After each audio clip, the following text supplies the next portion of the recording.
practices of the unscrupulous money changers stand indicted in the court of public opinion, rejected by the hearts and minds of men. True, they have tried, but their efforts have been cast in the pattern of an outworn tradition. Faced by failure of credit, they have proposed only the lending of more money. Stripped of the lure of profit by which to induce our people to follow their false leadership, they have resorted to exhortations, pleading tearfully for restored confidence. They only know the rules of a generation of self-seekers. They have no vision, and when there is no vision, the people perish. Yes, the money changers have fled from their high seats in the temple of our civilization.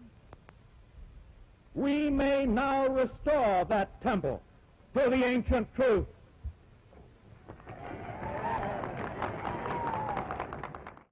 The measure of that restoration lies in the extent to which we apply social values, more noble than mere monetary profit. Happiness lies not in the mere possession of money. It lies in the joy of achievement, in the thrill of creative effort. The joy, the moral stimulation of work no longer must be forgotten in the mad chase of evanescent profit. These recognition of that falsity of material wealth as the standard of success goes hand in hand with the abandonment of the false belief that public office and high political positions are to be valued only by the standards of pride of place and personal profit.